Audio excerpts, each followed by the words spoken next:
Bonsoir tout le monde et bienvenue dans notre émission, nos nouveaux numéros d'Au-delà des mots. Et ce soir, nous avons rendez-vous avec plusieurs personnes qui viendront nous conter un petit peu leurs expériences avec l'au-delà. Et pour commencer, nous allons accueillir Carole. Après, nous aurons Vincent et enfin Anan. Voilà. Alors, je pense que Carole est en ligne. Salut Carole. Oui, bonsoir. Voilà, ça va? Oui, très bien. Voilà, tutto va bene, comme on dit. Je crois que c'est comme ça qu'on dit Comment chez nous. Tutto va bene. Tout va bien, oui. Tutto va bene, ça veut dire tout va bien. Voilà. Alors, toi, c'est un problème de maison hantée que tu as eu, je crois, hein, d'après ce dont on a pu discuter cet après-midi. Voilà. Alors, si tu pourrais nous en dire un petit peu plus. Voilà. Donc je vais essayer de faire passer mes ressentis pour cette maison. Donc nous avons acheté une maison dans une petite ruelle. Et donc ça date de plus de 20 ans. Hein. Mais cette histoire est toujours ancrée dans ma mémoire. D'accord, c'est normal. Hein. Donc à cette époque-là, j'avais plus de 20 ans, un peu moins quand même, 15 ans à peu près. Et donc dans cette maison qui était très simple, construite dans une ancienne allée où derrière il y avait une rue pavée avec des arcades qui au fil des années ont été bouchées. Donc certainement un passage un peu morbide, certainement au temps des Chouans et toutes ces choses-là. Hein. Et je me demande parfois si c'était pas un peu à cause de ça que cette maison était spéciale. Oui. Donc dans cette maison, il y avait que 2 chambres, donc on a été obligé de refaire une troisième chambre entre les deux, parce que j'ai eu des enfants, que c'était pas prévu. Et cette chambre n'avait pas de fenêtre, donc une porte. Donc pas de possibilité d'avoir des courants d'air ou autre. Pas d'aération, on va dire. Hein. Comment ? Pas d'aération, on va dire. Non, voilà, il n'y avait pas de fenêtre du tout, pas d'aération, que la porte. Hein. Donc c'était vraiment un bloc et on devait faire un puits de lumière et donc nous avons, suivant nos finances, donc ça attendait, on faisait des autres choses avant, quoi. D'accord. Et le soir, je me couchais, quoi, et je sentais souvent un air frais qui passait au-dessus du lit, en dessous et parfois dans les draps. Mais je me disais là c'est bizarre, c'est mal isolé ou quelque chose. Et après, je me suis dit, c'est mes enfants qui sont cachés, qui me font peur. Donc, j'ai essayé toutes les solutions, de m'imaginer beaucoup de choses. Et un soir, ça a été... avant d'arriver à ce soir-là, quand je vais recommencer dès le début, c'est que des fois, mon mari venait se coucher, il regardait la télé plus tard, il montait. Donc, il éteignait toutes les lumières, toute la télé, tout, c'était clair. Et au milieu de la nuit, on entendait la télé qui se rallumait. Donc, la première fois, on se dit... Il y a eu un problème, il va falloir qu'on emmène la télé à réviser, il doit y avoir un faux contact. Donc après, c'était les lumières qui s'allumaient. Donc la télé, la lumière, c'était la radio, la chaîne IFI, et pas tout en même temps, hein, ça dépendait des soirs. Mais où c'était vraiment étonnant, c'est que parfois je redescendais pour bien contrôler que tout était éteint, parce que je me dis des fois que mon mari serait monté et puis qu'il se serait endormi avec la télé allumée. Donc je descendais, je contrôlais, et au milieu de la nuit, j'entendais la télé. Donc comme on dormait juste au-dessus, donc j'entendais la télé, je redescendais, forcément pas très fière, hein, et la télé était grande allumée, voilà. Donc au bout de plusieurs fois, je me dis, il se passe quand même quelque chose. Et j'avais donc mon fils, mon premier des garçons, qui devait avoir 8 ans à cette époque-là. Bon, comme moi, je travaillais à 5 minutes à pied de la maison. Donc le jeudi matin ou le mercredi matin, il restait des fois à la maison dormir, plus tard, quoi. Il restait et puis je rentrais le midi. Oui. Et il restait, j'arrive un jour, je le vois, je dis, mais il n'est pas levé, je trouvais ça vraiment bizarre, quoi. Et je monte dans sa chambre, je dis, mais qu'est-ce que tu as, t'es malade ou pas? Il était caché sous sa couette. Je me dis, mais qu'est-ce qui se passe? Il me dit, maman, il y a plein de bruit dans la maison. Ah, je dis, qu'est-ce qui s'est passé? Il me dit, mais j'entends marcher au-dessus de ma tête. Donc j'avais... je dis, voilà, il a fait un mauvais rêve. Mais enfin, il était quand même midi. Hein. Donc je commençais vraiment à flipper, parce que petit à petit, j'analysais quand même tout ce qui se passait dans la maison. Et donc j'ai une sœur qui ressent beaucoup les choses. Et elle était très très mal quand elle venait me voir dans la maison, donc elle venait rarement. Hein. Et donc mon fils, je dis, non, écoute, j'ai essayé de le changer d'idée, tout ici, maman, mais j'entends des drôles de choses. Bon, et puis il y a des gens qui parlent. Hein. Oui. Moi, j'ai dit, bon, bah, tu as entendu les gens de la rue ou quelque chose comme ça, quoi. Bon, on a laissé passer. Et un soir, je dis, bon, bah, je me couche. Mais lui, il était toujours très, très mal dans cette maison. Hein. On a vécu que 2 ans et demi dans cette maison, mais il a été 2 ans et demi très, très mal. Pas bien, quoi. Il ressentait énormément de choses. Et un soir, donc, je me couche et tout, puis je me dis... j'étais fatiguée, donc je dis je dors, et je me dis à tout le monde, je dis bon ça va, je vais me coucher, voilà. Et là j'entends des voix. J'avais déjà entendu des voix, mais c'était inaudible pour moi. C'était des murmures avec le vent qui passait, l'air frais. Et c'était vraiment inaudible. Et ce soir-là, et là je suis restée vraiment stupéfaite parce que j'entendais vraiment ce que les gens disaient. Et j'entendais les gens, c'était toujours le mot champagne, champagne qui revenait, des rires, des verres qu'on trinque, hein, et un fond de musique. Je me suis dit, voilà, il se passe quelque chose, donc je me relève, je redescends, j'ai dit, baissez la télé, quoi. Sauf qu'il regardait un match de foot. Donc je me suis dit, bon, voilà, Carole, ça va vraiment pas, t'es vraiment très, très fatiguée. Donc je remonte, et je me rendors, et là, je sens un courant d'air, mais très, très froid. Et donc on avait à cette époque-là un pont de lit, vous savez, le lit, puis l'armoire au-dessus avec une petite lumière. Donc là, j'étais vraiment très, très peur. J'ai bougé le bras tout doucement pour allumer la lumière, pour voir si je voyais quelque chose. Et je ne voyais rien. Donc j'aurais éteint. Et j'ai dû me rendormir. Mais le lendemain, ça a recommencé. Et là, j'ai commencé à voir les visions. Tu as eu des visions? Je voyais bien un homme. Je voyais un homme en queue de pie. Parce que j'entendais toujours le mot champagne, les rires, la musique. Et les gens étaient penchés. Voilà, donc c'était assez impressionnant parce que cet homme avait une grande moustache qui remontait, mais vous savez, qui tournicotait en haut.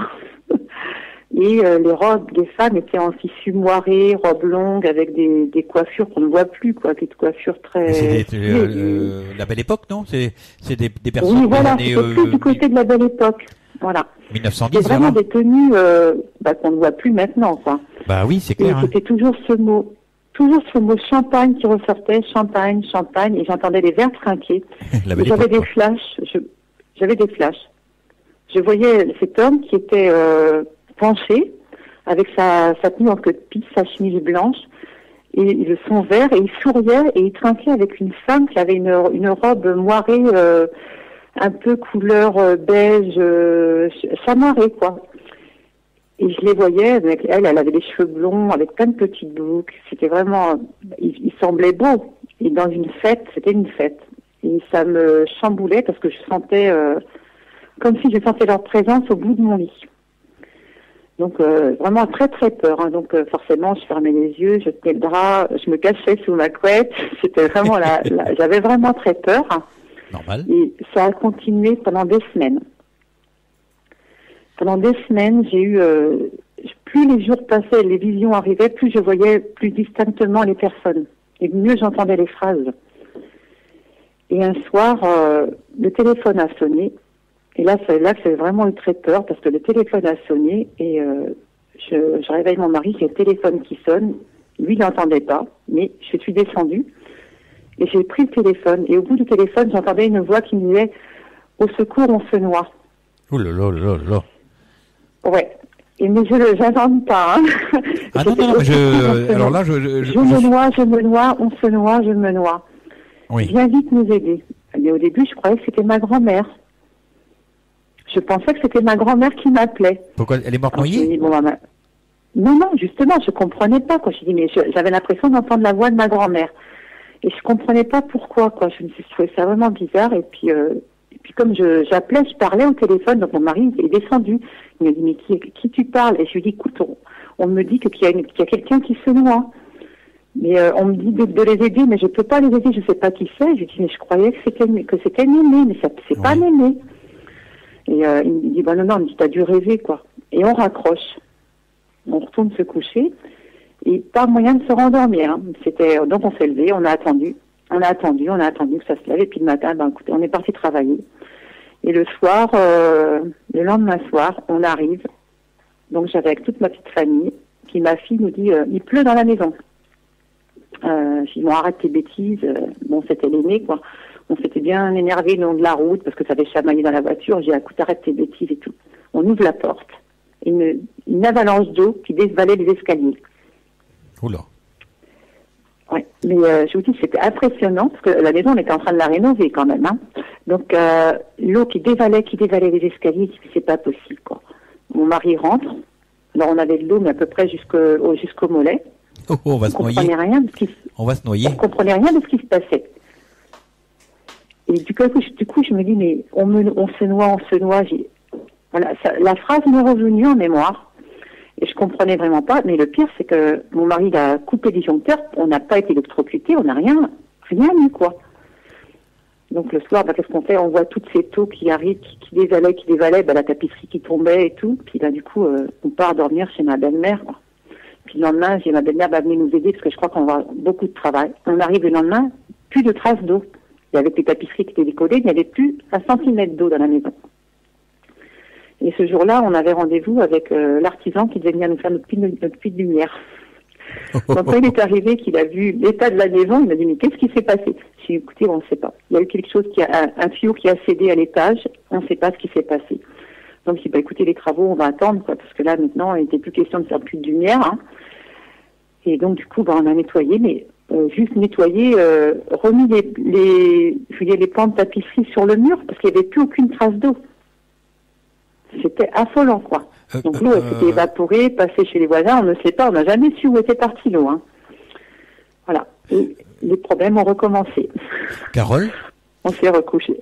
Carole, le soir, Comment? Oui, excuse-moi, continue.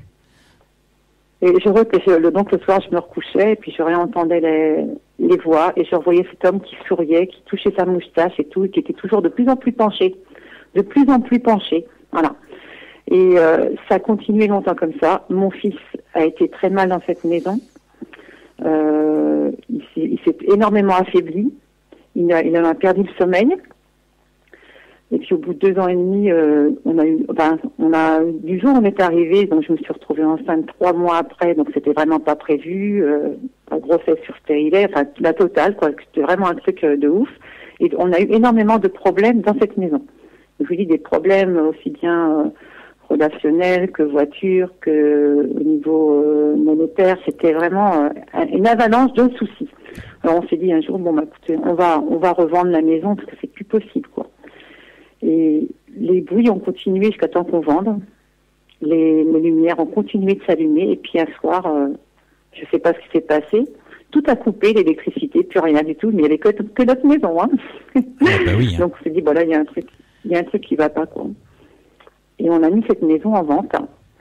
Et on a mis 3 mois à la vendre.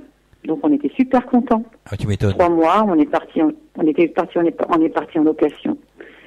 Et donc on est resté dans la même ville et tout. Et par hasard, je recroise des amis qui me disent, tiens, tu sais, les gens qui ont acheté ta maison, là, que vous étiez avant, j'ai dit, ouais. Je dis, écoute, ils l'ont revendu. J'ai dit, comment ça, ils l'ont revendu? Il dit, ils sont restés que 2 ans dedans. Donc à peu près le même temps que nous, hein. Non, mais il dit, ils étaient vraiment pas bien. Ils sentaient qu'il y avait quelque chose dans la maison. Lui, il a perdu son travail. Ils ont eu que des problèmes. Et pour eux, ils ont aussi ressenti, parce que je les ai vus après, j'ai demandé à les rencontrer, parce qu'on les avait vus que pour la signature, quoi. C'était pas des gens qu'on côtoyait. Et donc, on s'est réunis un soir chez eux, dans leur nouvelle maison. Et ils nous ont expliqué tout ce qu'ils avaient vécu. Ouais, tu m'étonnes. Et c'était à peu près similaire à ce que nous, on avait vécu. Normal. Et on s'était jamais rien dit, hein, parce qu'on s'était pas vanté qu'il y avait du monde dans la maison qui habitait au-dessus ou dedans ou autre, quoi. Et ils ont vécu les mêmes choses à peu près. Sauf que moi, dernièrement, en discutant sur une personne qui m'a fait connaître la radio, j'explique un petit peu ce qui s'était passé et tout. Et là, j'ai eu un déclic. Je me suis dit, et si c'était pas des gens de la famille qui se sont noyés au Titanic? Et si c'était pas, j'ai pas compris. En discutant, en échangeant cette histoire avec une personne. Oui. J'ai eu le flash de revoir cet homme avec les moustaches, la femme foumoirée qui était toujours penchée. Et tout m'est revenu, là, le brouillard derrière, les verres qui tintaient et cette histoire d'eau. Et je me suis dit que c'était peut-être quelqu'un qui s'était noyé du temps du Titanic. Bah, c'est la même époque au moins. Hein. Si c'est pas le Titanic, c'est à peu près de la même époque. Hein. Voilà, et c'est pour ça que je me suis dit, mais j'ai eu cette, c'est pas une révélation parce que je ne saurais jamais, mais ce dénouement pour moi, il y a peut-être 2 mois, quoi. Parce que depuis, cette histoire m'est toujours restée en mémoire. Mais oui, tant que je n'ai c'est pas jamais résolu. pu l'effacer. Tant que tu n'as pas résolu tu n'as pas trouvé la solution, ça va ressasser, Voilà. hein, c'est normal. Hein. Voilà. Oui. Et mais franchement, je veux dire, moi j'ai une sœur qui ressent énormément de choses puisque elle fait aussi de l'écriture automatique, elle arrive elle a des flashs et tout. Et quand elle venait me voir, mon frère est pareil. Il ne pouvait pas rester dans la maison. Si on faisait un repas ou qu'on rigolait ou autre, il restait. Oui. Il ne pouvait pas monter à l'étage. Et il étouffait dans la maison. D'accord. Oui. Là, je vous en parle, je tremble. Oui, mais c'est normal, hein, c'est normal. Je tremble de vous en parler là. C'est parce que ce que j'ai vécu, je vous raconte en quelques lignes ce qu'on a vécu pendant presque 2 ans. Mais oui. Et c'était vraiment impressionnant de voir ce qui se passait au niveau de la lumière, au niveau de la télé, de la chaîne, de la musique. Ce que mon fils ressentait quand il me le disait, parce que moi au début je n'en parlais pas, mais quand il me racontait les bruits de pas qu'il entendait, alors qu'il n'y avait personne au-dessus. Hein. Il entendait des fois la télé qui se mettait en route dans la journée, alors qu'il était dans sa chambre, parce qu'il n'osait pas descendre. Il avait tellement peur qu'il n'osait même pas quitter sa chambre. Voilà. Et moi, nous, on lui en avait jamais parlé, quoi. Mais le jour où il m'en a parlé, je me suis dit, là, c'est trop, il faut qu'on parte. Et ceux qui ont repris après nous ont vécu les mêmes choses. Ils ont revendu. Bon, la personne qui a racheté la maison n'est jamais pratiquement dans la maison. C'est un militaire c'était, parce que je ne sais pas s'il l'a encore, c'était un militaire qui avait juste ça en pied-à-terre quand il revenait une fois tous les 6-8 mois de ses... parce qu'il partait beaucoup à l'étranger. De ses campagnes, quoi, on va dire. Donc c'est une... Comment ? De ses campagnes, quand il allait en oui, campagne. Voilà, quoi. oui, c'est ça, voilà, oui. Donc je n'ai jamais su s'il avait vraiment senti ces choses-là. Mais moi, pendant cette période-là, j'ai eu d'énormes problèmes de santé. J'ai eu de gros problèmes de santé. Et la personne qui a racheté la maison, le monsieur, lui aussi, a été très malade. Bah oui, mais... Et une fois qu'on a eu... vous avez récupéré une sorte de mémoire, quoi, en fait, de cette maison, hein. Oui, mais c'était vraiment énorme. Et c'est vrai que la personne qui nous l'a vendue, quand on est allé la voir, déjà ça a démarré mal, mais on s'est dit c'était une ancienne commerçante de la ville, donc on la connaissait. On se disait elle veut pas quitter sa maison, quoi, c'est normal. On est arrivé déjà le jour du déménagement, on attendait dans la maison, on n'avait pas les clés. Elle n'avait pas fini de déménager, donc on attendait qu'elle nous donne les clés et tout, et quand on a ouvert la porte, elle avait arraché toutes les poutres, elle avait enlevé les radiateurs. On arrivait déjà dans dans une maison avec 2 enfants et pas pouvoir dormir dans la maison le premier jour. Mais Carole, tu te considères comme médium ou c'est simplement là que tu as eu une expérience, quoi, on va dire? Là, je sais pas. Je pense que j'ai eu une expérience, mais ça a été tellement fort que ça m'a fait peur. Bah oui, on sera à moins. Hein. Oui, ça m'a fait peur parce que je me suis dit là, c'est trop pour moi parce qu'à cette époque-là, je connaissais pas, je m'attardais pas à tous ces phénomènes. Maintenant, avec le recul, je me dis, oui, il y avait quelque chose, c'est pas possible. Mmh. Au tel point qu'un jour, mon mari est monté dans le grenier, parce que je lui avais dit, écoute, va voir si personne m'a squatté la maison, dans le grenier. Je lui ai dit, on ne sait jamais, peut-être qu'il y a... Comme je vous dis, elle a été construite dans une ancienne ruelle. Et derrière, donc, on avait il faut vraiment connaître la maison pour pouvoir s'imaginer. Donc, je vais essayer de vous imaginer un peu la maison, que vous décrire la maison. C'est comme si vous aviez une salle, une pièce. Derrière, vous aviez une fenêtre qui donnait sur un mur. Donc, dans le temps, il n'y avait pas de mur, quoi. Les gens ont construit derrière. Donc, il y avait une fenêtre qui servait à rien parce qu'il y avait un mur. Mais il y avait un passage d'à peu près, même pas 1 mètre. Et sur ce passage, dans le sol, c'était des anciens pavés. Et sur les murs, c'était des arcades qui avaient été bouchées. Donc on s'est dit il y avait quand même une mémoire certainement des Chouans et toutes ces choses-là, puisque la ville c'est Fougères, hein, donc c'est assez c'est quand même bien reconnu pour être une ville qui a eu un bon passé. Pendant la dernière guerre, donc, oui, voilà, hein, toutes les histoires de Chouans et tout ça, ça a été assez fort quand même dans ce coin-là. Quoi. Il y a quand même les allées, les chemins du crime et toutes ces choses-là. Donc un jour, je me suis dit, je vais aller au cadastre, hein, voir ce qu'ils peuvent me dire sur la maison et la ruelle où on est. Quoi. Sauf que ça n'apparaît pas, la ruelle, elle n'apparaît nulle part sur le cadastre. Oh, tu habites dans une rue fantôme. Voilà, ouais, ça n'apparaît nulle part. Ben oui, c'est bizarre hein, quand même. Donc, bon, c'est ce qu'on m'a dit. Il dit, les maisons se sont construites dessus, et vous, votre portion de maison, vous restez avec une portion d'un passage, en fin de compte. Parce qu'à côté, il y a eu des magasins qui se sont construits, nous, on se retrouvait comme ça, quoi. Et en fin de compte, on a gardé, certainement cette maison a gardé les traces du passé, parce que les gens ont construit, mais se sont arrêtés à la maison, quoi. Bah oui, je te disais que vous avez dû récupérer mon mari s'est envoyé en grenier pour voir si vraiment il y avait personne qui squattait là-haut, parce qu'à un moment, je me suis dit, Carole, t'es en train tu perds la tête, là, voilà. Et il est allé au grenier, puis il dit, je sais pas ce qui s'est passé, mais il est tombé. Et ça lui a valu 3 mois d'arrêt de travail. Il n'a jamais compris comment ça se fait qu'il était tombé.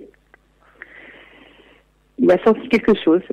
Et il a regardé, il n'a rien trouvé, il n'a rien vu. Et on n'a jamais rien vu dans la maison, mais ça a continué, quoi. Et il y avait rien en haut, c'était vide de chez vide. D'accord. Parce que même nous, on n'avait rien mis de personnel dans cet endroit. Parce que pour l'atteindre, c'était vraiment, avec une échelle, c'était vraiment pas pratique, il n'y avait même pas d'électricité, il n'y avait rien du tout, quoi.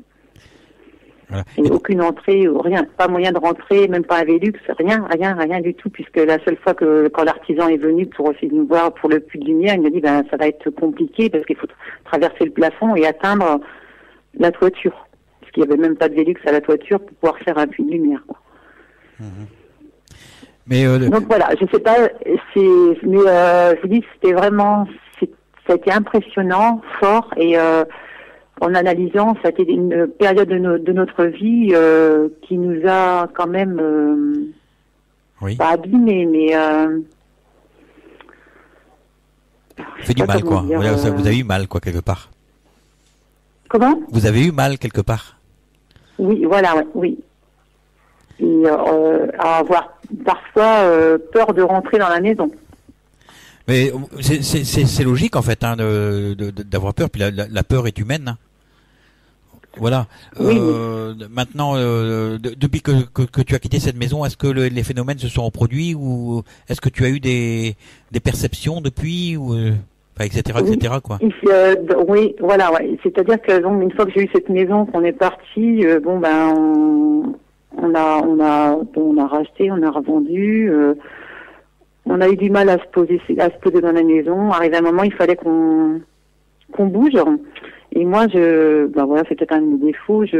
Arrivé à un moment, j'étouffe dans la maison. Il faut que je bouge les meubles. J'ai l'impression qu'il y a quelque chose qui me force à bouger tous les meubles, à faire du grand vide, quoi. Et puis, donc là, je suis arrivée dans la vie, elle a passé, hein, avec tous les soucis et autres.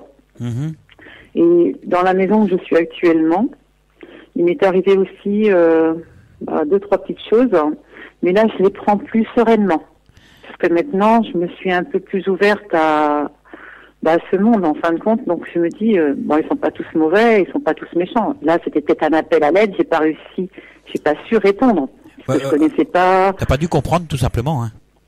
Voilà. Je pense que c'est donc ça, à cette époque-là j'étais vraiment une novice. Hein. J'étais une novice, et tandis qu'ici, là maintenant, surtout depuis que j'échange avec, parce qu'au début j'ai gardé secret tout ça, quoi. Tu m'étonnes. Je l'ai gardé secret. Bah oui, comme beaucoup, hein. Voilà. Et un jour j'ai écouté une émission, c'était comment ça s'appelle, une chanteuse canadienne, je me rappelle plus son nom, qui faisait partie du. Comment ? C'est pas Céline Dion ? Non, une qui faisait partie d'une grande, d'une troupe. Voilà, j'ai encore perdu son nom. Et elle a expliqué ce qu'elle avait ressenti une fois dans une maison qu'elle avait habitée. Et puis c'est là que je me suis dit, mais waouh, même des gens comme ça ont vécu des choses, ils osent le dire, quoi. Donc je me suis dit, oui, mais c'est normal. Je peux en parler maintenant. Voilà. Et ce qu'elle racontait, quand elle expliquait les voix qu'elle avait entendues et tout, du coup, je me suis dit, bah ouais, moi j'ai entendu ça et ça. Et ici, dans cette maison, j'ai eu la visite, je pense que c'est de ma grand-mère, mais je peux pas encore. Enfin, d'après les renseignements que j'ai pris, c'était ma grand-mère qui est venue m'accompagner au bout de mon lit, parce que j'ai vu les deux formes blanches et tout. Et dernièrement, j'ai eu aussi peur parce que de voir les deux formes au bout de mon lit blanches, espèce de voile, qui venait comme si elle venait me chercher. Et donc en me disant, elle me tendait les bras comme si elle venait me chercher. Et puis moi j'aurais répondu non, c'est trop vite parce que ça fait 3 ans de ça quand ça m'est arrivé et je venais juste de me remettre en couple. Je dis non, laissez-moi un petit peu de temps, c'est trop vite. Et j'ai réveillé mon compagnon et là je suis restée, je l'ai réveillé. Il m'a dit qu'est-ce que t'as? Je dis écoute, on me demande de les suivre mais c'est un peu trop vite, on vient juste de se mettre ensemble. Et là, il m'a répondu, il me dit non, tu leur réponds que on commence juste à vivre ensemble, qu'ils reviennent plus tard. Eh ben voilà. Donc, moi, le pire, c'est que c'est ça. Mais il m'a dit, ce qu'il m'a dit, je l'ai répété. C'est normal. Et il m'a dit que j'étais dans une position de fœtus au moment où je l'ai fait. J'étais vraiment recroquevillé sur moi et tout, mais je lui ai demandé son accord. C'était comme s'il fallait que je lui demande son accord. C'est ce qu'on me demandait, en fin de compte. On me demandait de les suivre, mais il fallait que j'ai l'accord de mon compagnon. Comme mon compagnon m'avait dit non, voilà, ça s'est arrêté là. Oui. Et dernièrement, donc ça il y a 3 ans, parce que je vous dis, on avait aménagé en juin, ça a dû m'arriver au mois de juillet ou août, pratiquement 2 mois après que je sois dans la maison. Et dernièrement, j'ai eu un truc dans mon miroir de la chambre. Et là, ça a été différent puisque j'ai entendu des petits bruits dans la chambre, mais comme des bruits de choses qu'on grignote ou du papier qu'on froisse. Alors en sachant que là, je dormais avec mes 2 chats, donc si ça avait été une souris, ils auraient réagi puisque c'était très bons chasseurs. Oui. J'avais mon chien, donc j'avais mon chien. Non mais je me rassure un peu comme ça parce que c'est des chasseurs puisque tous les jours ils m'amènent des mulots. Hein. Donc et là, j'entends comme un craquement soit de papier froissé ou quelque chose qui gratte quoi. Oui. Qu'est-ce qui se passe? J'allume la lumière, je vois rien. Les chats dormaient, aucun chat n'avait bougé. Ils dormaient sur mon lit. Donc je rééteins, je dis t'as dû rêver. Allez. Et ce bruit recommence. Donc là, je me suis dit, je vais pas allumer la lumière. Donc j'allume pas la lumière, mais j'ouvre les yeux. Et sur le miroir, mais je vous certifie que c'est vrai, je vois comme une lueur dans le miroir avec un voile opaque devant. D'accord. Donc là, c'était pas de la buée, non? Comment? C'était pas de la buée qu'il y avait sur le miroir, non? Non, parce que alors, ma chambre, elle est vraiment occultée. On va faire vite, Carole, on va faire quand même vite parce qu'il y a du monde derrière et ça fait presque une demi-heure qu'on est en ligne. Voilà, et donc en gros, ma chambre, elle est occultée. Et je ne supporte pas dormir, même pas avec une petite veilleuse de boutons de lumière ou autre allumée, pour que ce soit dans le noir complet. Et par 2 fois, j'ai eu ce bruit, ce craquement et ce voile devant le miroir et j'ai jamais su ça ce que c'était par contre. Je pense qu'on veut c'est pareil, ce sont des messages qu'on veut te transmettre. Hein. Après, il faut peut-être essayer d'aller plus loin que ce voile-là et regarder vraiment ce qu'il y a de ce qui est inscrit. Parce que souvent quand ils se servent des miroirs, c'est pour envoyer des messages en buée ou quelque chose comme ça. Bah oui, souvent, mais là c'était sur un psyché, j'ai rien vu quoi. Et voilà. Mais ça va revenir sûrement. Mais... Comment? Ça va revenir sûrement. Sans doute, je m'y attends, mais comme là je m'y attends, ça ne vient peut-être pas. Alors que je me pose, je pense. Ça viendra, je pense. Et comme là tu seras habitué, tu vas peut-être aller plus loin encore dans ton analyse. Oui, peut-être. Voilà, je pense que c'est comme ça que ça va évoluer. En tout cas, je te remercie, Carole. Si quelqu'un a des réponses à ça, c'est bienvenu. Oui, de toute façon ça sert à ça et d'ailleurs j'invite les personnes à s'inscrire sur la page groupe de LTU. Vous faites LTU Radio Group, LTU Group, et les gens s'inscrivent dessus, ils peuvent on peut discuter dessus, c'est pas simplement pour mettre des programmes hein. Voilà, donc si les gens ont envie d'aller sur le groupe LTU, ils peuvent y aller puis poser leurs questions et tout à chacun aura le plaisir et le loisir soit de poser des questions, soit d'y répondre. Hein. Nous avons c'est un groupe de partage que nous avons. Hein. Donc voilà. D'accord. Voilà, Carole. Je te fais des gros bisous. Bon, écoutez. Merci de m'avoir permis de raconter mon histoire. Dis donc, pour quelqu'un qui... Que ça va permettre à d'autres gens qui ont eu des petits ressentis comme ça de pouvoir se lancer, puisque des fois on les garde secrets. Oui, mais c'est bien, c'est bien. Il faut que le maximum de gens parlent. D'ailleurs, nous, notre radio, elle existe grâce à ça, grâce à ce que les gens viennent partager un petit peu leurs expériences. Hein. Et je fais un appel dans ce sens à tous nos auditeurs pour qu'ils osent partager, parce que d'ailleurs, toi, Carole, pas plus tard que cet après-midi, tu hésitais, tu me disais, oh, j'oserais jamais parler, je peux pas parler, je sais pas parler. Et puis finalement, regarde, j'avais du mal à placer deux mots. À m'arrêter, oui. Oui, parce que je suis dedans. Mais là, je ne tremble plus. Voilà, mais non, mais c'est bien, alors, c'est bien. J'étais prise de tremblements énormes, quoi. C'était. Dis aux gens comment que tu te sens. Les mains froides et tout, voilà. Voilà, dis aux gens comment que tu te sens. C'est tout simple de passer à la radio, en fait. C'est comme au téléphone. Oui, voilà, c'est tout simple. Hein, voilà. Bon, moi, j'avais laissé un petit MP parce que c'était pas facile de se connecter aux heures puisque je suis assez prise le soir là. Voilà. Et donc du coup, j'ai laissé un message. J'avais un petit peu expliqué ce que j'avais ressenti, ce que j'avais vu. Tout à fait. En ne sachant pas si vraiment il y avait une tranche horaire pour ces choses-là. Voilà. Mais voilà, donc après, voilà, on a un petit coup de fil et puis on nous demande si on est d'accord et puis voilà, et là on se lance et on dit oui. Eh ben oui, parce que c'est tout simple. C'est que du bonheur de pouvoir raconter, de faire partager ce qu'on a vécu. Voilà, et c'est grâce à vous que cette émission existe, parce que les gens viennent témoigner.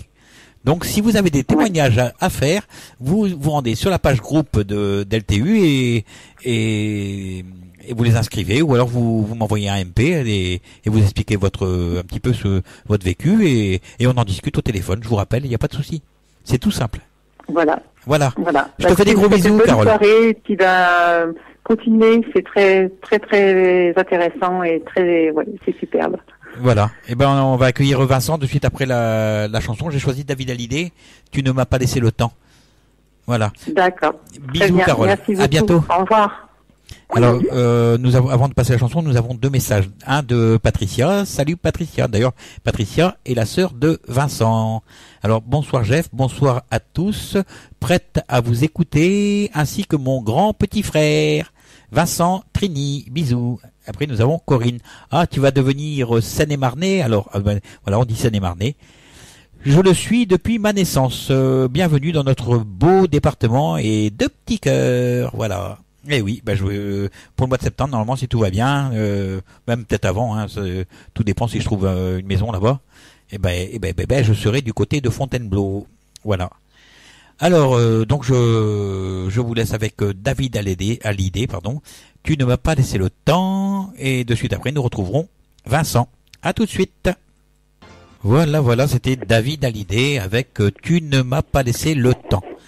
Alors, nous allons accueillir Vincent qui est le frère de Patricia, qui va animer dès le mois de mai une émission sur l'analyse des rêves. Donc, on vous attend très nombreux. Vous pouvez déjà d'une part commencer à aller visiter la page LTU, la page groupe LTU, et pourquoi pas commencer à y inscrire quelques rêves, quoi.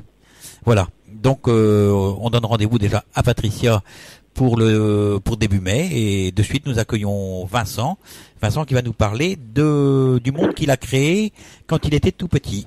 Voilà. Alors salut Vincent. Voilà. Bonjour. Voilà, tu vas bien?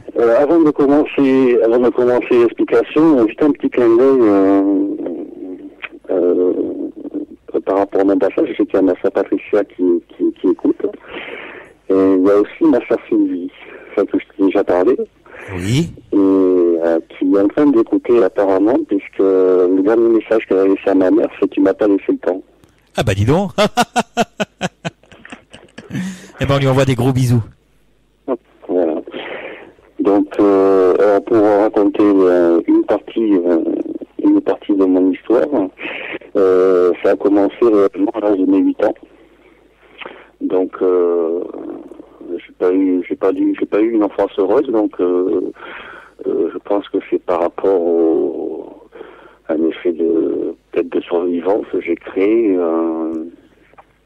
dans ma chambre un monde rempli de végétation et qui réagissait en fonction de ce qui se passait à l'extérieur.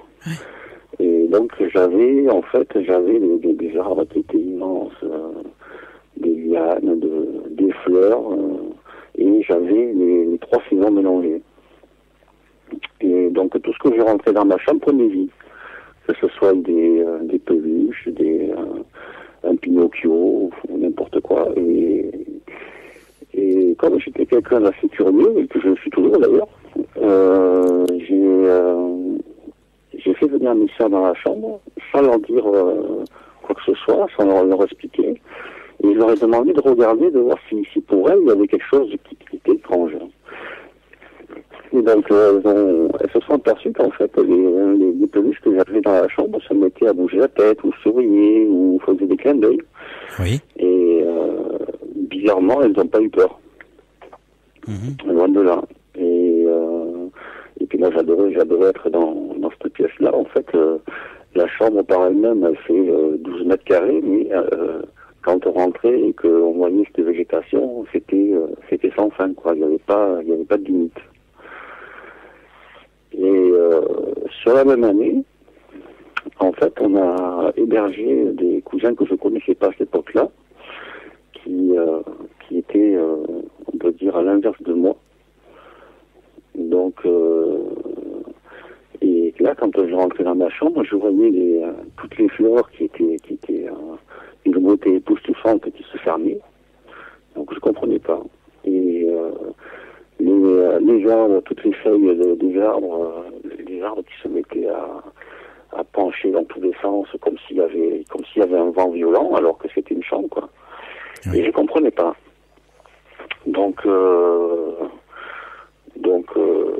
quelques temps après, il a commencé à avoir des phénomènes un peu bizarres, avec ma soeur Sylvie d'ailleurs, ça a commencé avec elle, où on jouait dans une voiture que mon père a réparée à cette époque-là. Donc j'avais quoi, 8 ans et demi. Donc difficile à comprendre ce qui se passe vraiment. Et donc ma soeur me dit, on jouait à conduire la voiture, à faire semblant qu'on était des adultes, conduisant une voiture comme tous les enfants font, quoi. Et ma soeur me dit, attends, je reviens, je vais me chercher du pain. Donc moi je l'attends, puis je continue à faire mes mises dans la voiture où il n'y avait pas de moteur, donc il n'y avait aucun risque. Hein. Et 2 minutes après, je la vois dans le rétro derrière. Et puis je vois que sa tête. Oui. Et 2 secondes après, je la vois côté passager, mais que sa tête. Je dis, mais comment elle fait pour aller aussi vite en se mettant accroupie? Et 2 secondes après, je la vois devant la voiture. Je vois sa tête qui sort. Elle me fait un gros sourire et hop, elle disparaît. Donc là, je dis, attends, je vois quoi? Donc j'ouvre la porte. Je fais le tour de la voiture. Je regarde dessous où il est censé avoir le moteur, mais il n'y avait rien pour voir s'il n'était pas attaché. Et il n'y était pas. Donc je rentre dans la voiture et puis j'attends. Et 5 minutes après, ma soeur arrive. Et donc elle monte dans la voiture et puis là je l'engueule. Je lui dis, ça t'amuse de faire ça, de vouloir me faire peur? Elle me dit, mais de quoi tu parles? Elle me dit, j'ai fait, tu te mets derrière la voiture, tu te caches tout le corps, on voit que ta tête, après tu viens là, côté passager, tu te mets devant, tu refais la même chose. Elle me dit, mais non, elle me dit, je suis en train de faire du joc en cuisine. Elle me dit, j'ai pas bougé dans la maison. Donc, comme j'étais petit, puis elle aussi, on a pris peur, donc on a arrêté de jouer dans la voiture, pensant que ça venait de la voiture. Et 3 semaines après, j'étais en train de jouer dehors tranquillement, parce que j'aimais bien, forcément, comme j'avais la nature dans ma chambre, je voulais jouer dans la nature à l'extérieur. Et en face de ma maison, à l'époque, il y avait un petit bois qui payait pas de mine, qui était joli, et il y avait un fossé. Et sur ce fossé, je voyais apparaître et disparaître un masque d'Indien. Donc je me suis dit au départ que c'était moi qui l'imaginais, donc je fixe bien l'endroit et je revois ce masque qui apparaît, qui disparaît 3-4 fois. J'ai dit de toute façon, je suis tout seul, donc pour le prouver, c'est pas possible. Donc là, rebelote, j'appelle ma grande sœur Patricia et ma sœur Sylvie. Je leur dis, venez voir. Donc elle est avec moi, je lui dis, vous regardez en face et vous me dites ce que vous voyez. Et donc, elles ont regardé, et au bout de 30 secondes, elles ont vu la même chose que moi, ce masque qui sortait du fossé et qui disparaissait. Mais un masque d'Indien avec les couleurs, tout. ça l'a fait une dizaine de fois et puis ça s'est arrêté comme ça, d'un coup. Il y a un mois et demi qui sont passés. Oui. Et donc j'ai une de mes cousines par alliance qui est venue dormir à la maison. Et donc il y avait elle, il y avait ma sœur Sylvie et puis moi. Et donc on se cachait derrière une petite murette où mon père avait posé des objets. La murette avait posé des pierres juste comme ça, mais pas fixées avec du béton. Et on s'amusait à faire le bruit du chien qui aboyait pour embêter mon cousin qui était à côté. Et donc on entendait dire à son chien, arrêtez d'aboyer, arrêtez d'aboyer. Et à ce moment-là, on voit la lumière de la caravane on voit que la porte s'ouvre parce que la lumière sort de dessous. Et puis on voit les chaussures de notre tante qui se déplacent, qui font le tour de la caravane. Et puis nous, on se cache, on attend. Et puis il y a juste notre tête qui dépasse avec les yeux. Et puis on piste. Hein. Et puis là, on voit cette personne-là qui se met, au moment de femme, qui se met à faire pipi debout, comme un homme. Et puis tout d'un coup, elle se tourne vers nous, avec des yeux rouge fluo et des dents blanc brillant. Donc forcément, quand on est tout petit, on cherche pas à comprendre, on crie et on part en courant. Et c'est ce qu'on a fait. Donc on s'est enfermé dans la maison, on n'est pas ressorti jusqu'au lendemain après-midi. Mmh. Et par curiosité, quand même, on est allé voir cette tante-là, et puis on lui a posé la question à savoir si elle était sortie le soir pour aller fâcher le chien. Et donc elle nous a dit qu'en fait, elle n'avait pas entendu le chien aboyer, qu'elle dormait. D'accord. Voilà. Donc, ce qui fait que suite à ça, une fois qu'eux sont partis, ça s'est arrêté tout ça. Ils sont partis, j'avais 8 ans, ils sont partis quand j'avais 14 ans. Mmh. Et le phénomène s'est arrêté par lui-même. Et donc, entre-temps, le monde que moi j'avais dans ma chambre, j'ai décidé de le mettre à l'extérieur. Pour justement empêcher que tout ça se reproduise, parce que j'appréciais pas d'avoir ça comme vue. Je m'attendais à autre chose, donc je voulais avoir autre chose. Mmh. Donc j'ai propulsé les arbres tout mon petit monde de forêt, d'arbres, de fleurs. Et au moment où j'ai pris cette décision, ce qui est assez marrant, c'est que tous les arbres se sont mis à frémir de joie quand je suis rentré dans la chambre. Donc j'ai mis tout ça à l'extérieur. Et donc après, ce que je voyais moi avant, au niveau de ma chambre, je le vois maintenant quand je suis à l'extérieur. Au niveau des arbres, des fleurs, d'un peu tout, quoi. Donc ça fait quand même pas mal d'années là maintenant, pour le coup. Pardon ? Pour le coup, ça fait pas mal d'années que ce jardin, que tu as créé ce jardin et tout ce qui va avec, quoi.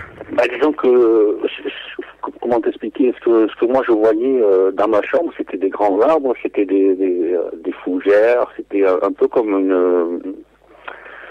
une forêt vierge, quoi. Oui. On peut appeler ça comme ça. Et ce monde que j'avais créé, je l'ai élargi, je l'ai mis carrément dehors. Et c'est bien partout où je vais, maintenant je le retrouve. C'est un monde qui est fait d'énergie, en fait, parce que oui. Voilà, on peut pas le toucher, Oui, parce que la nature c'est de l'énergie de toute façon. Oui, tout à fait. Voilà, et donc je retrouve tout ça. Et je pense que c'est par rapport au fait que j'ai mis tout ça à l'extérieur, que quand ma fille a eu 5 ans, j'ai pu lui montrer ce que j'appelais la forêt de diamants. C'est comme ça que j'appelais ma forêt, moi, comme ce que j'appelais la forêt de diamants, parce qu'en fait, j'avais toutes les couleurs du printemps, de l'été, de l'automne. Et j'ai pu lui montrer en réel ce que c'était. J'étais poussé dans une forêt, on s'est perdu. avec ma femme et ma fille. On s'est perdu dans une forêt et je suis tombé sur une racine qui m'expliquait le chemin. Et ma fille ne croyait pas. Donc je lui ai montré les nervures de la racine et il y avait un point creux. Je lui ai fait le point creux, c'est nous. Et je lui ai dit, si on suit le chemin, on va arriver, on retrouvera notre chemin. Donc forcément, elle avait peur à pleurer. Je lui ai dit, fais-moi confiance, tu verras que je te montrerai que c'est vrai. Si quand on fait confiance à la nature, forcément on se retrouve. Donc elle m'a pris la main, elle a arrêté de pleurer.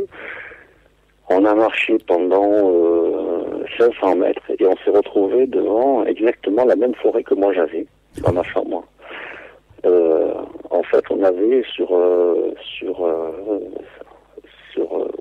500 mètres carrés une forêt qui faisait le printemps, l'été et l'automne. Et il y avait, ça faisait avec le soleil qui était là présent, on avait l'impression d'avoir une forêt de diamants. Et c'est marrant. Ma fille, quand elle a vu ça, en fait, sa peur s'est évanouie. Et en fait, elle a couru pendant 1 heure dans cette forêt, dans tous les sens, émerveillée, regardait tout. Et c'est un truc qui l'a marqué, elle s'en rappelle encore. Maintenant, elle a 11 ans, donc c'est quelque chose qui est resté ancré en elle. Eh oui. Ça me fait penser au film Just Like a Heaven, Au-delà de nos rêves. Ouais. Un petit peu où c'est que on crée son univers et on peut voyager et même emmener le monde avec nous dedans. Tout à fait. C'est pour dire que, en gros, ce qui paraît, ce qu'on voit à la télévision et qui paraît, pour la plupart des gens, totalement impossible, l'est réellement. Bah, comme le film Ghost, par exemple. Voilà. Parce que moi, j'ai pu prouver par le fait d'avoir fait ça, d'avoir montré ça à mes sœurs, et puis d'avoir montré un bout de cette forêt à ma fille, que ça existait pour de vrai. Eh oui. Mais... Comme les fées, comme tout ça, j'ai pu le montrer à ma fille, parce elle adorait la fée Clochette, comme tous les enfants. Et donc, elle voulait rencontrer une fée, mais de sa taille à elle. Et je lui disais que ça n'existait pas. Mais par contre, elle est toute petite, oui. Et j'ai pu lui en montrer une vraie. Wow. Dans une forêt, une petite forêt qui ne payait pas de nuit du tout. Et on est tombé nez à nez avec une vraie fée. Voilà. Donc ça, c'est pareil. C'est quand on lui dit que les fées n'existent pas, elle rentre dans une colère monstrueuse parce qu'elle a vu une vraie. Eh oui. Elle a pu la contempler pendant bien 2 minutes. Elles ont des noms, les fées, hein? Les fées ont des noms. J'ai une copine qui... je sais pas comment elle s'appelait. Voilà, j'ai une copine qui adore les fées aussi, et enfin pas comme moi je les collectionne mais en statuettes, mais elle les voit, elle voit les fées, tout ça. Moi j'ai pas cette chance-là, mais que là on était trois à la voir, quoi. Il y avait ma fille, ma femme, moi, quoi. Ben oui. Et, on est tombé tout à fait par hasard dessus. Et puis en fait c'est la nuit de moucheron qui a attiré mon regard et non pas la fée. Parce que des moucherons qui forment un cercle parfait, c'est un truc que j'avais jamais vu auparavant. Oui. Voilà. Et tout ça, ça fait partie de. Je pense que ça fait partie du monde que j'avais créé étant petit et que j'ai expulsé plus loin que chez moi. Mais c'est carrément en fait la pensée créatrice. Hein. Bah oui. C'est carrément ça, quoi. Je pense que c'est ça. Tu parlais des moucherons là tout à l'heure qui faisaient un cercle parfait. Il y a un médium sud-américain, je crois, qui vient faire des stages de temps en temps en France, et il arrive à mettre les étoiles tout en rond. Et les gens qui sont avec lui, avec cet homme-là, ils voient le cercle d'étoiles qui se forme. C'est un truc de fou quand même. Hein. Dans le ciel. Dans le ciel, oui. Oui, j'en vois moi aussi faire cette étoile. Oui. Voilà, il arrive à faire ça, Je sais pas à quoi ça correspond, mais je vois un cercle d'étoiles, oui, qui est extrêmement grand. Oui. Et quand je veux le montrer, que j'explique, souvent que je regarde avec mes neveux l'été, au niveau des étoiles, on profite du beau temps. Et quand je leur montre ce cercle d'étoiles, en fait, ils ne le voient pas. D'accord. Ah, c'est marrant que je te parle de ça, alors. Pourtant, il est hyper voyant, quoi. C'est comme une étoile hyper brillante, ça forme un cercle. C'est marrant, hein. Je te parle de ça et justement, comme par hasard, poum, t'as vu. C'est bizarre, hein. Ouais, carrément. Mais en fait, on a pas mal de points communs, en fait, hein. Ah, c'est un truc de ouf, quand même. Mais après, non, ça c'est des bons petits moments qui sont restés pour moi au niveau de l'enfance, parce que pour moi c'est tout un rapport avec cette forêt que j'avais créée étant petit, qui permet justement de pouvoir voir ce que les gens ne voient pas forcément, et qui est là pourtant. Et voilà, après non, le prochain coup, je raconterai des trucs beaucoup plus pointus. Bah oui. Bah, je trouve pour une première fois, je trouve que c'est déjà pas mal.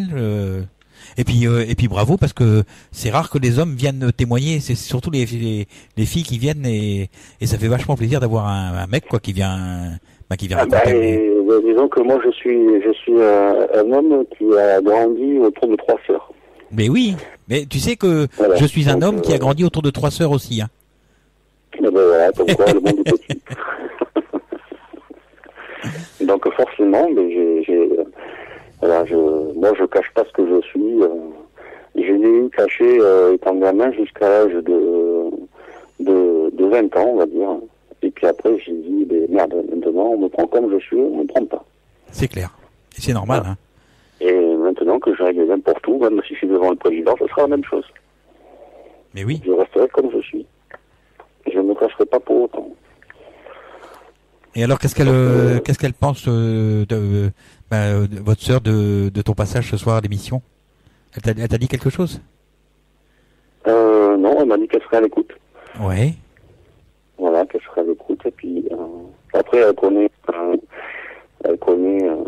connaissait pas avant, elle connaissait pas tout ça. C'est moi qui lui ai expliqué tout ce que j'avais vécu. À cette époque-là, ma sœur était plongée dans les livres de romans d'amour, de trucs comme ça. Et moi, j'étais pas encore. Elle était loin de s'imaginer qu'en fait, ce qu'il y avait à l'extérieur était beaucoup plus formidable qu'un simple livre. En tout cas, ta sœur m'a fait un sacré cadeau avec sa présence lors d'une médiumnité que j'avais faite un vendredi pour Patricia. Et j'étais super content, quoi. Ça fait du bien, quoi.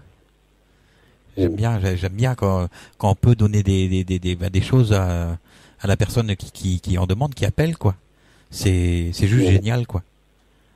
Disons que nous, on prend pas en compte la personne, à savoir si on l'apprécie, si on l'apprécie pas. On sent que la personne est en demande, et si on a la possibilité, on va l'aider. Oui. On cherche pas, voilà, ça a toujours été comme ça, on a toujours été comme ça dans la famille, en général. Même ma sœur Sylvie qui est partie mettre le bordel là-haut. J'aime bien mettre le bordel là-haut. Elle aidait aussi beaucoup de jeunes à s'en sortir. Ben oui. Voilà. Même si elle estimait qu'au départ il ne méritait pas, elle le faisait quand même. Oui. Justement pour leur montrer que si vous voulez, il pouvait. Voilà, et on marche tous sur ce principe dans cette famille, on marche tous comme ça. Voilà.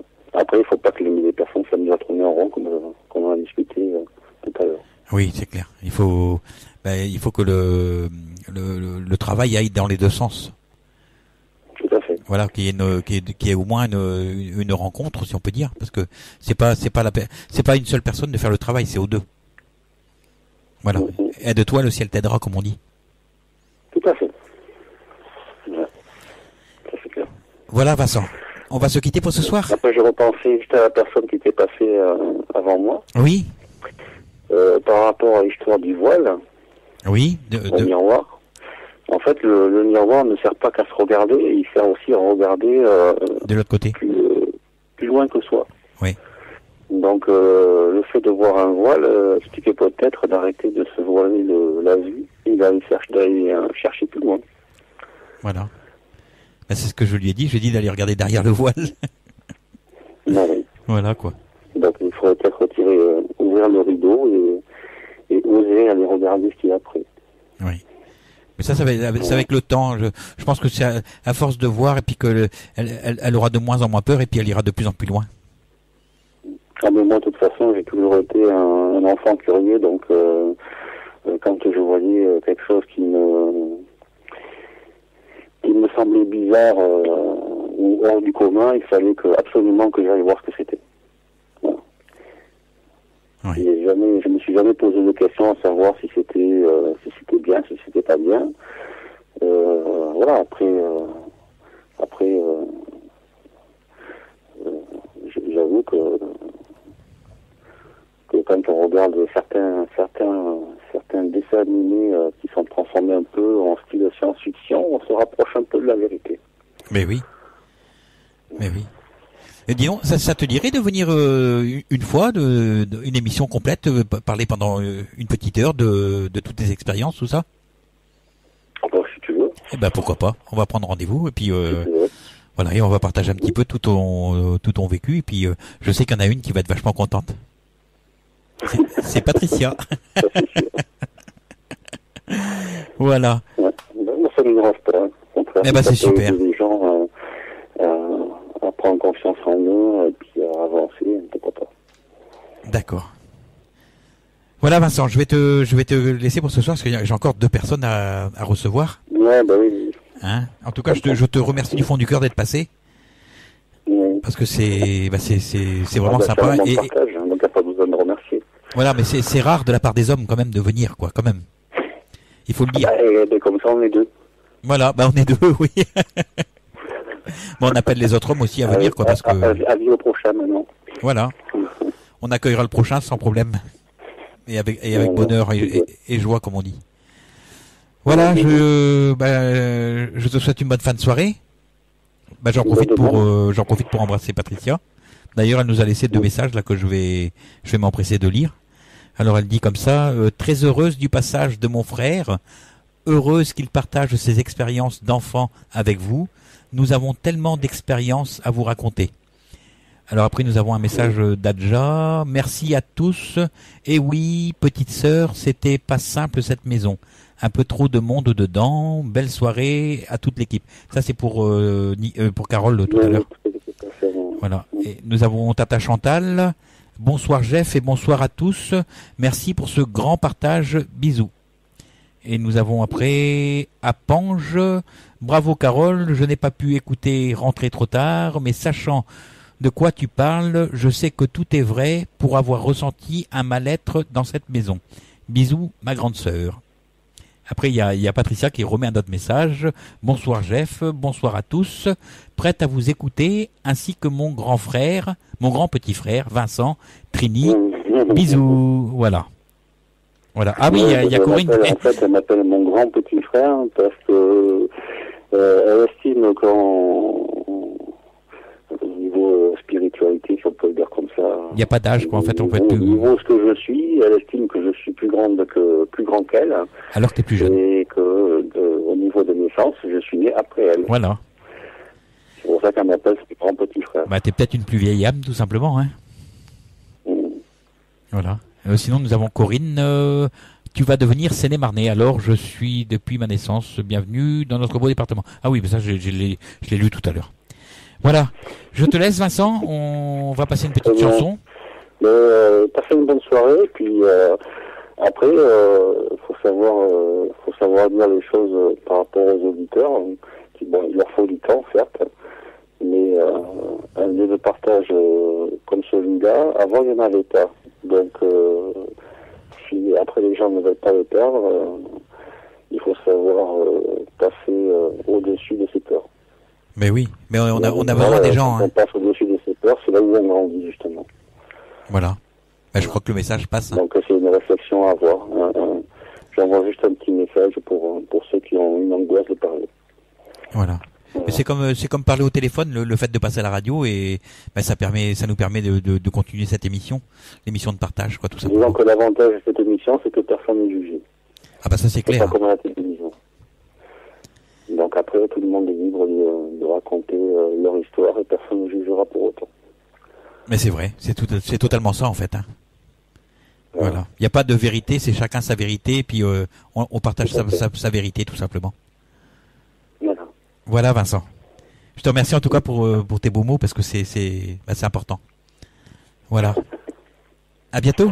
Très bien. À bientôt. Voilà, donc c'était Vincent, le frère de Patricia. Et donc Patricia, vous la retrouverez dès le mois de mai pour l'analyse des rêves, quoi.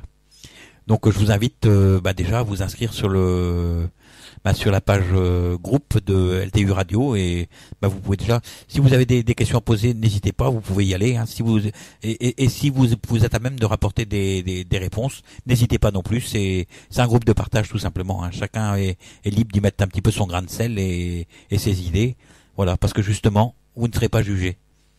Voilà, donc ah oui, je devais vous parler aussi de demain.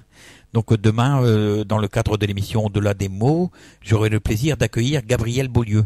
Alors c'est un passeur d'âme québécois qui m'a fait l'honneur de venir parler directement au micro chez moi. Il passait non loin de la maison dans une salle et puis le futur président de notre association a parlé de moi, a parlé de nous, de la radio, de ce qu'on fait. Et il a été enchanté de venir partager un petit peu et de nous donner quelques mots et de nous parler un petit peu de ce qu'il fait. Donc le passeur d'âme. Voilà, donc on le reçoit demain dès 21h et je vous invite à venir l'écouter parce que c'est vraiment sympathique aussi. Voilà. Alors là, on va continuer le côté musical avec Yannick Noah et la chanson c'est Simon Papa Tara. À tout de suite et nous accueillerons donc Anan. Voilà, c'était Yannick Noah avec Simon Papatara. Alors, nous accueillons Anan, je crois, hein? Allô? Oui, allô? Oui, Anan, ça va? Je sais pas, en fait, comment il faut t'appeler? C'est Anan ou? Oui, c'est Anan. Anan, d'accord, ok. Voilà. Parce que ton nom est un petit peu compliqué, il est un petit peu comme le mien en fait. Moi mon nom c'est Kolayani, ça veut dire Nicolas en fait. Ah. C'est quoi le bruit qu'il y a derrière là parce que c'est un peu inaudible. J'ai baissé le son, j'avais une musique derrière, c'est pour ça. Voilà, c'était la radio, non? Oui, j'étais à la radio. Voilà, oui. C'est mieux d'éteindre la radio de façon à ce que il n'y ait pas un retour de son. Alors toi tu es venu pour nous raconter ta visite chez une médium en fait tout simplement, hein. Oui. Alors je vais vraiment commencer. Je vais être beaucoup plus bref que les auditeurs précédents. Comme je ne vis pas seule malheureusement, il peut arriver hélas qu'une personne vienne me déranger donc. Ça, je vous aurais au moins prévenu. Donc voilà, donc en fait disons que c'est pas une histoire banale parce que aller voir une médium après avoir perdu un être cher, c'est quand même quelque chose qui maintenant est assez récurrent. Donc voilà, donc j'étais allée la voir. Pas tout à fait encore, hein. C'est vrai, mais bon, maintenant c'est pas quelque chose, disons que c'est pas quelque chose qui se fait dans le secret. Maintenant, on peut ouvertement aller contacter quelqu'un pour être en contact avec un défunt, quelque chose comme ça. Donc moi, c'était la première fois donc que j'allais consulter. Donc forcément, on ne souhaite à personne parce que perdre quelqu'un qui vous est cher, c'est pas vraiment facile. Donc voilà, il était donc c'était mon neveu. Il avait presque 2 ans, donc il est mort à peu près 3 mois avant son anniversaire. Et donc il est parti également dans des conditions assez difficiles physiquement. Ça a été extrêmement douloureux. Donc elle, c'est ce qu'elle a ressenti dès le départ. C'est comme s'il y avait une sorte de mémoire physique en fait. Elle a ressenti donc ce qu'il avait tout simplement subi avant de partir. Et donc ensuite, lorsque je suis allée la voir, j'avais pas forcément des questions spécifiques en fait. J'attendais juste qu'elle soit en contact avec lui. Donc pour ça, je lui avais donné un objet, donc c'était son gilet. Et ensuite, comment dire, ça a été difficile parce qu'il y a eu des moments où on avait l'impression qu'elle avait des ressentis. Et puis il y avait d'autres moments où elle était vraiment en contact avec lui. Donc comme je vous avais expliqué tout à l'heure, elle m'avait donné une preuve de sa survivance ou une preuve du fait que c'était bien lui qui était en contact avec elle. Donc là c'était un détail en fait sur un épisode qu'on était sur la route, la voiture commençait à brûler et donc c'était un moment où il avait donc 16 mois, donc c'est ce qu'elle m'avait dit, etc. pour justement me dire que c'était bien lui. Et ensuite elle m'a expliqué que depuis le début il savait qu'il ne resterait pas longtemps. Et c'est vrai que quand elle me parlait de ça, c'est ce que j'avais aussi un petit peu remarqué, parce qu'il avait une certaine sérénité, il n'était pas, il était vraiment quelqu'un de, même bébé, vous voyez, on ressent beaucoup de choses, mais il était extrêmement serein, absolument pas inquiet, contrairement aux adultes qui étaient autour, mais absolument pas inquiet de l'avenir, vraiment une très grande sérénité. Et puis surtout parce que elle a ressenti qu'il y avait une forte relation entre nous deux, même si c'était mon neveu. C'est vrai que elle m'a dit qu'il y avait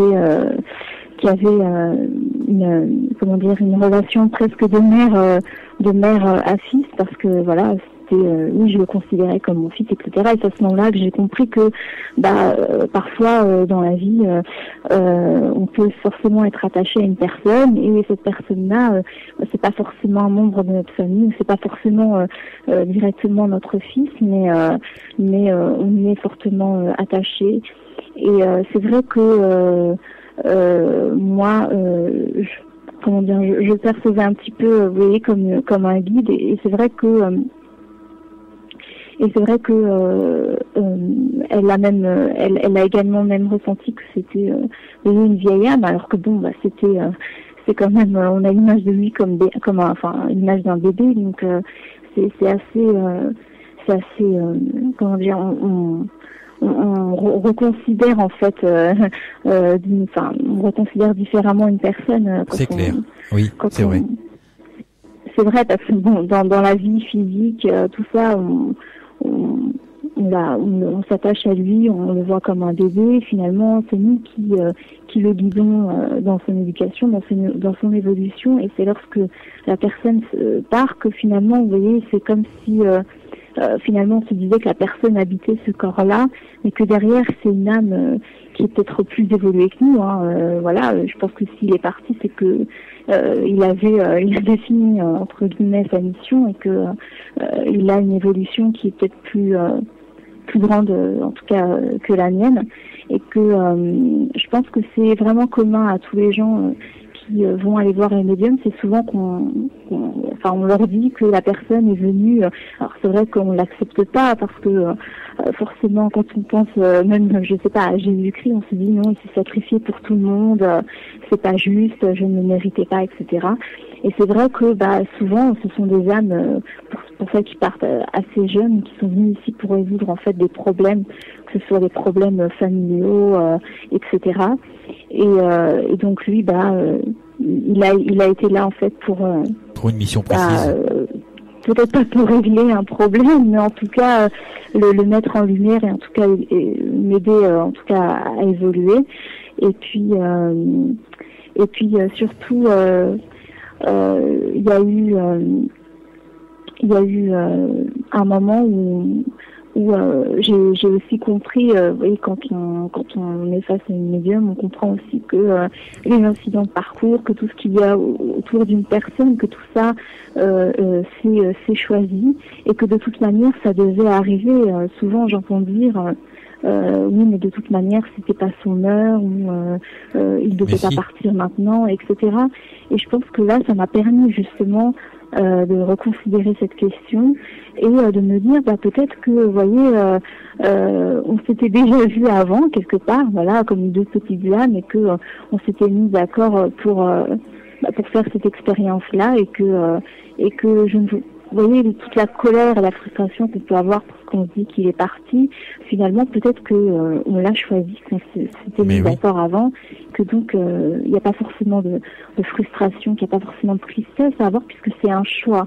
Et souvent, donc elle m'avait bien expliqué que même lorsqu'on parle de destinée, c'est une destinée que l'on a choisie et que parfois inconsciemment on l'oublie ou alors on a une certaine inhibition que on oublie un petit peu tout ça et que donc il y a eu un moment donc où il y a eu j'étais venue, j'allais régulièrement au début le voir donc au cimetière et je lui avais dit comme ça, vous voyez, même lorsque la personne est morte, inconsciemment, c'est presque une inclination naturelle, mais de se dire que de toute manière, elle est toujours là, qu'elle est toujours en contact, vous voyez.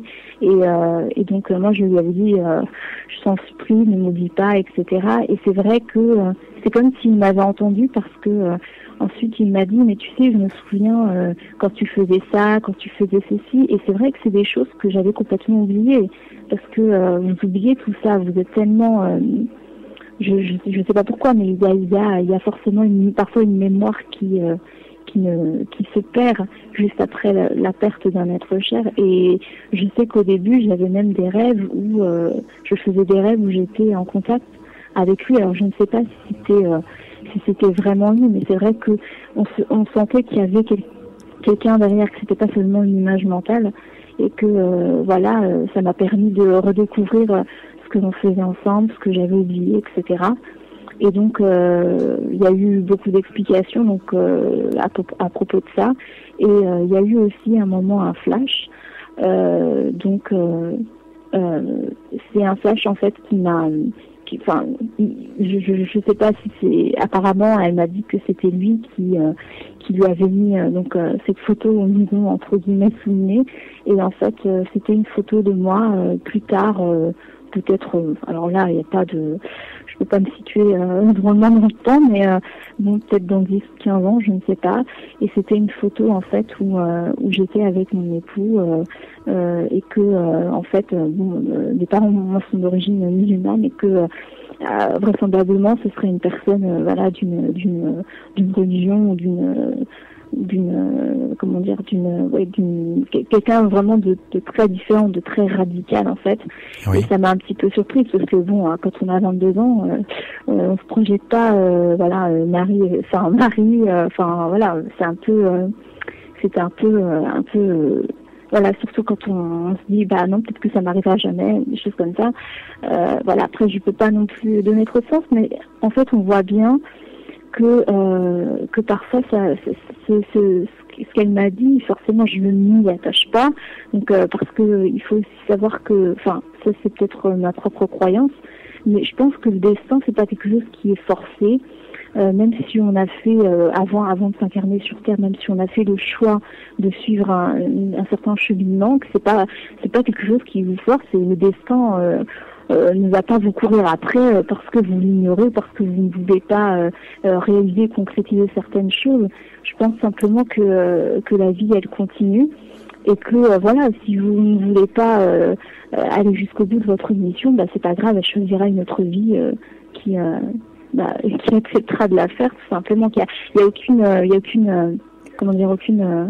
obligation à suivre telle ou telle voie. Et moi, je sais que ça m'a permis de me dire, mais en fait, vous voyez, tout ce qu'on appelle le futur, le présent, le passé, tout ça, c'est quand même incroyable de se dire que quelqu'un qui était avec vous là, juste là, vous passe une photo comme ça de ce qui sera dans 10 ou 15 ans, je ne sais pas. C'est vrai qu'un flash, c'est pas quelque chose comme si on voyait une personne vraiment, mais c'est comment dire, c'est je perds mes mots. C'est simple en fait, comment dire ça, de l'autre côté ils peuvent être, ça peut être une entité, mais en même temps c'est une entité qui est clairvoyant, c'est-à-dire qu'elle l'entité donc on va dire le petit, ton cousin, c'est quelqu'un qui est capable aussi de voir l'avenir.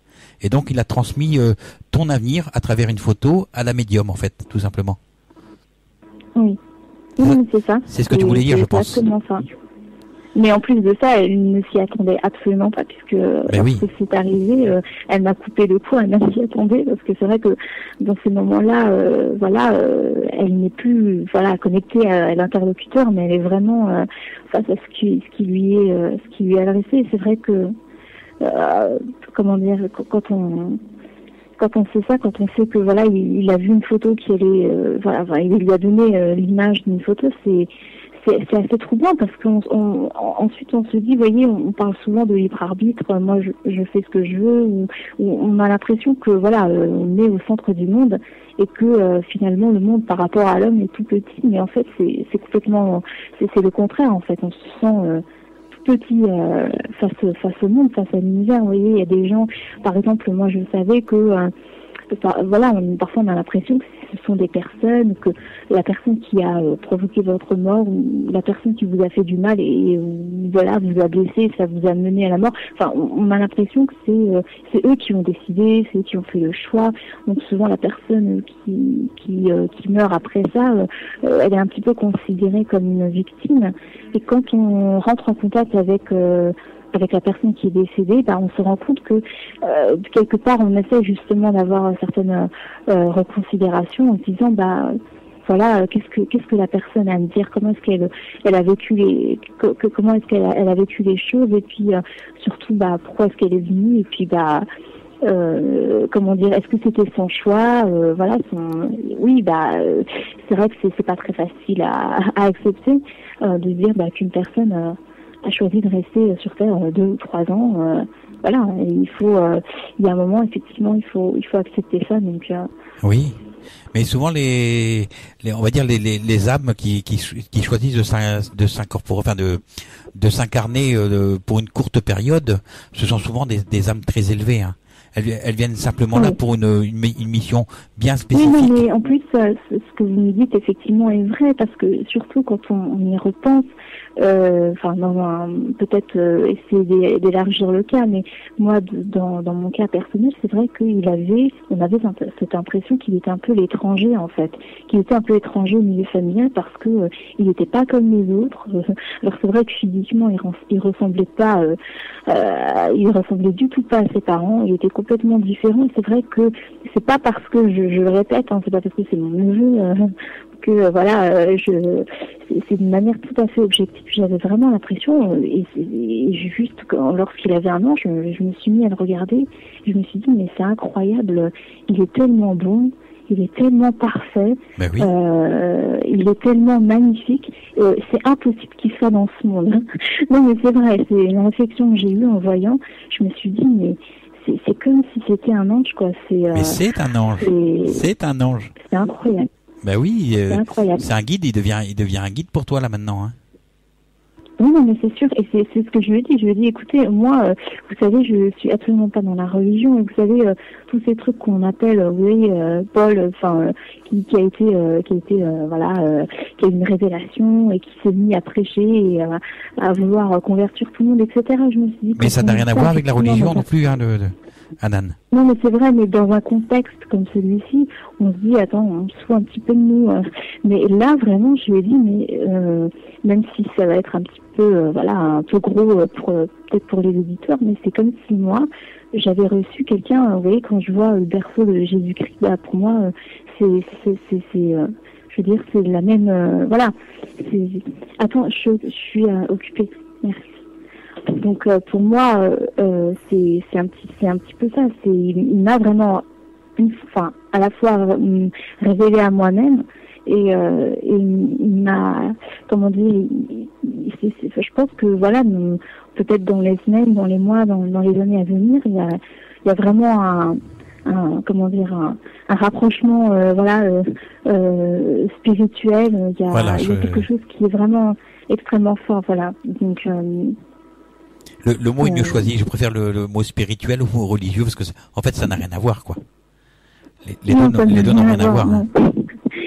ça n'a rien à voir. Mais je pense que voilà, c'est pour ça que je suis un petit peu mal à l'aise quand on voit tout le monde autour de Jésus-Christ, etc. Parce que je pense que en fait, tout le monde reçoit, comment dire, vous voyez, tout le monde recevra ou a reçu ou reçoit, comment dire, je sais pas moi, ce qu'on peut appeler un guide ou un ange ou quelqu'un, en tout cas dans sa vie. Voilà, je pense que voilà, il a été et il sera, enfin, il est toujours autant important, donc à mes yeux. Donc, mais que ce soit Bouddha, que ce soit Jésus, que ce soit Allah, pour moi, tout ça, c'est la même chose. Voilà. Non, après, c'est on a du mal à se dire qu'on peut considérer à la même hauteur, voilà, un être qui est venu, voilà, juste pour quelques instants avec nous sur Terre. Je pense que c'est surtout ça. Maintenant, tout ça, il faut pas mélanger quoi le côté religieux et le côté spirituel. C'est deux choses qui sont séparées, qui sont totalement différentes. Et voilà, maintenant on peut croire en Dieu puis être spirituel. Mais je pense qu'en fait, les gens ont droit aussi d'avoir leur propre guide.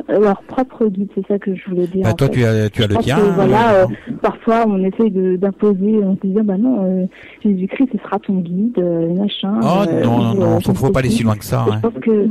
Je pense que voilà, c'est des histoires, en fait, je pense que c'est des histoires qui nous rappellent la nôtre. Disons que si... Adam, si les histoires de Dieu, on va dire, de Dieu, d'Allah ou etc., ou Bouddha, correspondent, ou conviennent à certaines personnes, tant mieux pour elles. C'est tant mieux à partir du moment où ces gens-là croient en quelque chose et que ça leur apporte du bien. Libre à elles d'y croire et c'est tant mieux, je dirais. Maintenant que d'autres personnes croient plutôt à la réincarnation. D'ailleurs, ça va totalement à l'encontre de la religion parce que la religion, ils prônent la résurrection et non pas la réincarnation. Voilà. Chacun est libre de penser, de croire à ce qu'il veut et voilà quoi. C'est ce qui fait que, d'ailleurs, c'est ce qui fait que chacun évolue, parce que si chacun pensait pareil, finalement, il y a personne qui évoluerait. Je pense que oui, de toute façon, chacun devrait penser de sa propre manière, puisqu'on a tous des expériences qui sont différentes pour des raisons différentes. Exactement, voilà, et c'est bien. On est avant tout là pour évoluer pour soi et voilà, donc. Il n'y a pas vraiment d'évolution collective. En fait, on n'évolue pas que pour soi, Anna, on évolue aussi pour les autres. Parce que si nous-mêmes évoluons, ça permet aux autres d'évoluer aussi. Tu comprends ce que je veux dire? C'est sûr, mais je pense que voilà, tout le monde n'est pas forcément capable d'avoir cette ouverture-là. En tout cas, pour moi. Ce que tu apportes ce soir, c'est beaucoup aussi. Moi, je trouve que tu es vachement spirituel quand même. Dis donc, je trouve que tu es très évolué. Et puis, franchement, moi, je suppose que tu dois avoir des capacités médiumniques. J'en suis même certain. Je ne sais pas. En tout cas, tu es quelqu'un de très sensible, ça c'est sûr. Mais oui. C'est sûr que voilà, je vous raconte ça, mais c'est vrai que bon, ça a éveillé une certaine sensibilité, c'est sûr. Voilà, en tout cas, il y a quelque chose j'ai eu la chance aussi de rencontrer des personnes qui m'ont guidée sur à ce niveau-là, parce que pour moi, c'est vrai que quand on perd quelqu'un qui était tout petit, tout bébé, vous voyez, moi, je donne énormément d'importance à l'expression. En fait, pour moi, le fait qu'une personne puisse s'exprimer, c'est la chose qui est la plus importante, quelle que soit la forme d'expression. Mais voilà, pour moi, c'était important. Et c'est pour ça que je voulais lui donner la parole, en fait. Me dire, écoute, maintenant, ça va pas te parler, etc. Parce que parfois, il y a aussi des considérations qui ne sont pas très justes, qui n'ont pas été très justes concernant. Donc, oui. Voilà, moi, et c'est sûr que, voilà, je pense que peut-être que ça a dérangé, comme on l'avait expliqué, un petit peu le milieu familial, mais pour moi, oui, je vous ai dit, c'est mon neveu, c'est pas mon fils, mais c'est comme si, pour moi, c'était mon fils, quoi. C'était quelqu'un de très important. Donc, je pense pas qu'il m'écoute ce soir, mais voilà, si je pouvais lui dire que je l'aimais, à la folie, que voilà, je m'excuse de parfois m'égarer, de faire aussi certaines erreurs, etc. Mais je pense que voilà, c'est important aussi de se dire que même si parfois on est un petit peu dans une certaine forme d'errance et que on s'égare un petit peu, vous savez, je pense qu'on finira toujours par revenir, donc ça, j'en suis aussi convaincue. Donc voilà. D'accord. Mais ce que tu dis, ça m'a fait penser à tout à l'heure Vincent, avec sa sœur Sylvie, enfin Vincent et Patricia, bien sûr, parce que les deux font la paire, comme on dit. Donc Sylvie, même si la sœur est plus jeune, elle peut son âme peut être plus âgée et plus évoluée. De mon côté, c'est pareil. J'ai mon gamin qui est décédé à 4 mois. Il avait 4 mois quand il est parti, et c'est lui qui me guide. Parce qu'en fait, je lui ai appris quelques petits rudiments de la vie humaine, on va dire, mais une fois qu'il est parti, c'est lui qui m'a aidé à grandir. Hein. Voilà.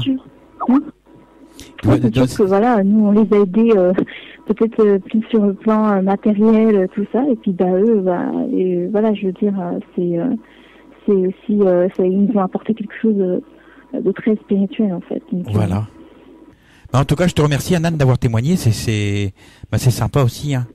Donc, si tu as des amis, amis qui, c'est surtout pas très évident, mais bon. Mais c'est super ce que tu as fait. C'est vrai que j'ai pas non plus raconté la séance en détail, parce que bon, pour des questions aussi de respect, hein, on va pas non plus partir dans les détails, mais voilà. Enfin, là, c'est vrai que ça aurait été bien de finir avec comment dire, peut-être le message ou vous voyez quelque chose comme ça juste à la fin. Qu'est-ce que je pourrais dire franchement, non, mais ne dis rien, c'est déjà pas mal d'être passé, parce que je pense que le message tu l'as déjà donné en fait. Voilà. Ah. Le message a déjà été donné à travers le fait que tu aies été voir une médium, à travers le fait que tu aies dit quand même que une âme, une jeune âme, enfin non, une jeune personne peut avoir une âme qui a voyagé pas mal, on va dire, qui est capable d'apprendre à ceux qui sont restés ici. Donc voilà quoi. En fait, tu as appris beaucoup de choses à beaucoup de personnes. Ça remet en cause parce que, enfin, vous voyez, il y a des grandes personnes, des grands adultes qui, voilà, se concentrent uniquement sur leur vie terrestre en se disant, vous voyez, ce petit enfant ou ce petit bébé là, voilà, il est tout petit, hein, par rapport à la grande personne qui fait, je sais pas moi, 2 mètres ou quoi. Et puis en fait, au niveau de leur âme, peut-être que l'enfant, enfin l'adulte qui fait 2 mètres, qui vraiment a une vie terrestre bien riche, peut avoir une âme peu évoluée, alors que le bébé, voilà, il peut avoir une âme tellement, enfin, beaucoup plus évoluée. Après, l'évolution, forcément, il faut pas l'entendre dans le sens où on l'entend communément. Hein. Quand je parle d'évolution, forcément, c'est quelque chose qui est extrêmement positif, hein, parce que forcément, c'est une personne qui sera bienveillante, qui sera peut-être même un guide. Voilà, il y a une très grande bienveillance envers les personnes autour. C'est pas une évolution dans le sens où voilà. Voilà. On va se quitter là, Anan, parce qu'il y a encore, j'ai encore Laetitia qui doit passer derrière toi. Oui, je lui ai dit que ça ne va pas être très long, mais finalement. Mais tu vois, parce qu'en fait, quand on parle de quelque chose dont on est passionné, finalement, le temps passe très vite. Ça fait presque une demi-heure qu'on est ensemble. Tu vois, ça passe vachement vite. Donc, on a perdu un petit peu la notion du temps. Voilà. Et je te fais des gros bisous. Et puis, si tu as merci de m'avoir rappelé. Voilà. Si tu as des amis qui veulent témoigner, si même les auditeurs veulent apporter un petit témoignage, comme je dis toujours, et entre chaque intervention, je le dis, c'est les interventions que vous faites qui font que l'émission existe. Voilà. Donc voilà. Et tous les semaines, je fais appel à vous pour que l'émission perdure. Voilà. Je te souhaite une bonne fin de soirée. Hein, et puis à vous et à toi aussi. Voilà. Et je te dis à très bientôt, quoi. Merci. Allez, au revoir. Bonne soirée, au revoir. Voilà. Alors dans l'intervalle, pendant comment dire ça, l'intervention de Anan, il y a eu plusieurs messages, dont un message de Vincent qu'on a reçu tout à l'heure. Heureux si j'ai pu vous aider à percevoir ce qu'on peut voir. Voilà. En fait, il suffit d'ouvrir les yeux et surtout les bons yeux pour pouvoir voir. Alors, mon petit grand frère, ravi de ton passage chez Jeff. Enfin. Ouais, parce que ça fait quelque temps qu'on l'attend en fait. Voilà, bisous. Oui, je serai vachement contente. Et elle met une suite. Non, mais en fait c'est le même message. Elle a dû cliquer 2 fois. Après il y a Adja. Merci à tous. Et oui, petite sœur, c'était simple cette maison. Voilà. Un peu trop de monde dedans. Belle soirée à toute l'équipe. Alors, on va se passer donc Céline Dion, parler à mon père. Et de suite après, nous accueillerons la dernière personne, Laetitia. Voilà. J'attends parce qu'elle a quand même quelques expériences à partager avec nous et donc on va l'accueillir de suite après la chanson. Voilà, à tout de suite. Voilà, c'était Céline Dion. On va laisser Céline Dion et la chanson Parler à mon père et nous allons retrouver Laetitia. Salut Laetitia, comment vas-tu? Bonsoir, ça va très bien. Ça va très bien. Oh, tu as un petit accent, ne serais-tu pas du Nord? Si, tout à fait. Tu as un petit accent que je reconnais parce que j'ai un copain qui habite dans le Nord aussi. Il s'appelle Alain. Ah oui? Voilà, et il a un petit peu le même accent que toi, mais bon, c'est un garçon lui, hein, c'est pas une fille. Voilà. Oui. Mais on reconnaît quand même le petit grain de voix là, voilà. Mais c'est Mimi, j'aime bien. L'accent ch'ti. Voilà, moi je dis les chotomis comme dans le film, les chotomis. Oui. Nous on est des braises nous. Oui, voilà, vous avez un accent aussi. Oui. Ouais, oui. Voilà. Alors de quoi tu veux nous parler? Parce qu'en fait j'ai pas noté le sujet de notre conversation de ce soir. Donc je sais pas de quoi nous allons parler en fait. J'allais parler comme ce matin, ce qu'on avait discuté sur internet, mon premier contact avec le paranormal. Voilà, et ce sera super. Allons-y. Je crois que nous avons un problème de connexion. Bon, on va essayer de la récupérer. Allô, tu es là? Bon, mais je crois qu'il y a un problème. Oui. Attends, hop, je vais essayer de récupérer la mademoiselle. 2 petites secondes. Allô? Vous m'entendez? Oui, ça a coupé là. Je sais pas, il y a eu un problème de connexion. Oui, certainement. Voilà. Bon, c'était le direct. J'attendais. Donc voilà, je voulais raconter ma première expérience avec le paranormal. D'accord. Voilà. Alors, voilà. On va commencer par le commencement. Alors, quand est-ce que comment ça t'est arrivé en fait? J'y croyais déjà depuis toute petite. Hein. J'étais déjà attirée pas mal sur le sujet et ça m'intriguait beaucoup. Et ce qui m'a fait croire vraiment que tout ça existait, c'est après le décès de mon papa. D'accord. Il est arrivé quoi? Comment? Qu'est-ce qui est arrivé après le décès du papa?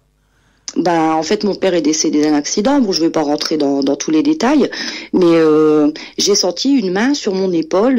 À l'époque, j'avais 14 ans et j'ai senti que c'était lui. C'est dur à expliquer, mais j'ai ressenti dans le geste, dans la manière, la chaleur que j'ai ressentie, et j'ai eu un flash dans la tête à ce moment-là qui me disait « Je suis encore là ».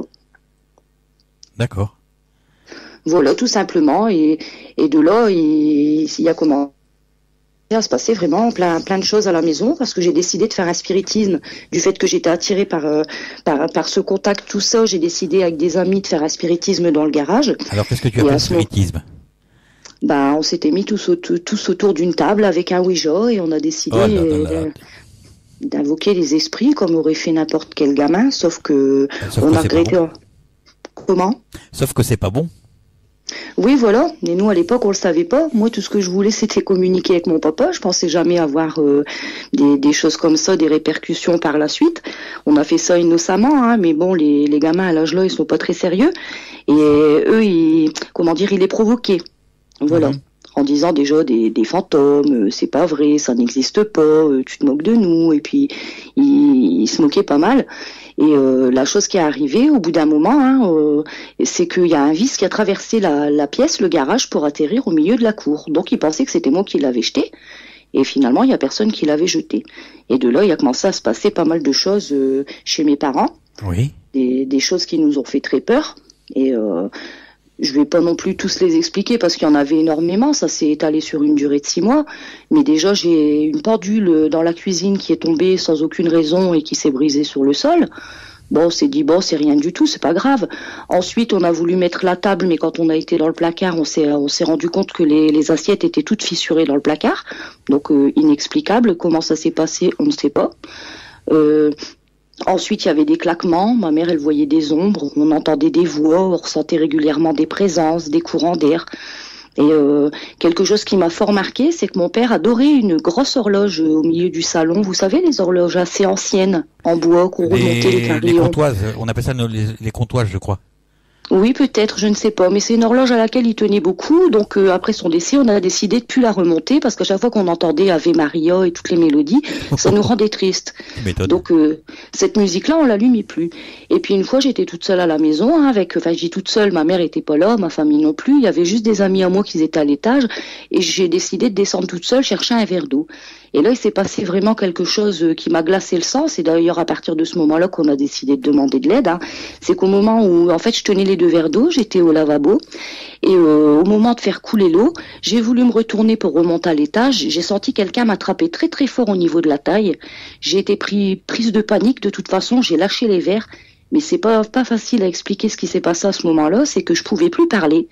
Je sentais qu'on me tenait, on m'empêchait de remonter à l'étage et je peinais à avancer, mais d'une force pas possible. La personne qui me tenait avait de la force pas possible, donc j'avançais comme si je rampais et le carillon s'est mis en route et a lancé la chanson des 12 coups de minuit. Il nous a lancé Ave Maria à 11h du soir et je me suis mise à pleurer et j'ai réussi à crier et de là mes amis sont descendus et plus rien. D'accord. Wow. Donc voilà, ça m'a fait prendre conscience qu'on avait vraiment fait ramener des entités malfaisantes à la maison en jouant au spiritisme. D'accord, mais au moins maintenant tu sais que enfin t'as grandi depuis quand même, donc tu sais que oui. Voilà, qu'il ne faut pas jouer avec 20 ans se sont écoulés jusque là. Oui.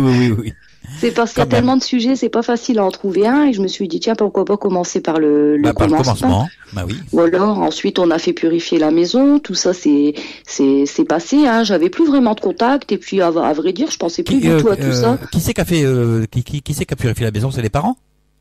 Non, c'est moi en fait qui a décidé de contacter des tantes qui étaient très très pieuses, très religieuses et il y avait une d'entre elles qui était médium et qui nous a aidé à nettoyer la maison. D'accord. Pas avec une serpillière, on va dire, vraiment spirituellement, on va dire.